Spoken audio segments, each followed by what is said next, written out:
जय हो भोजपुरिया समाज कैसन बानी रहे वो लोग। तो दोस्तों दिल थाम के बैठे जा दोस्तों, भोजपुरी इंडस्ट्री के मशहूर गायक और अभिनेता सुपर स्टार अंकुश राजा लेके आ रहे हैं हमारे और आपके बीच में बहुत ही धमाकेदार सॉन्ग। जी हाँ दोस्तों, गाने के बोल हम बात करें तो तोता उड़ मैना उड़। जी हाँ दोस्तों, ये बचपन में हम सब लोग ने बहुत खेल खेला है, तोता उड़ मैना उड़। तो दोस्तों कल सुबह सभी के बीच में इसी पे बहुत ही प्यारा गाना आ रहा है। जी हाँ दोस्तों, हम गाने की बात करें तो DRS चैनल भोजपुरी चैनल के माध्यम से आ रहा है। दोस्तों इस गाने को गाया है अंकुश राजा ने और इस गाने में साथ में आवाज़ दिया है शिल्पी राज ने।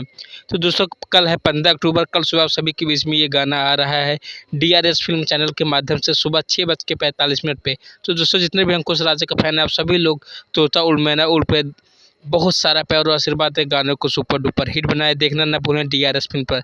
जी हाँ दोस्तों, आप सबसे एक और निवेदन, जितने भी भोजपुरी म्यूजिक को देख रहे हैं आप सभी लोग इस चैनल को फटाफट सब्सक्राइब कर लीजिए, क्योंकि भोजपुरी से जुड़ी हर छोटी छोटी अपडेट सबसे पहले आप सभी को इसी चैनल पे देखने को मिलेगी। तो देर किस बात की, फटाफट सब्सक्राइब कर लीजिए भोजपुरी म्यूजिक।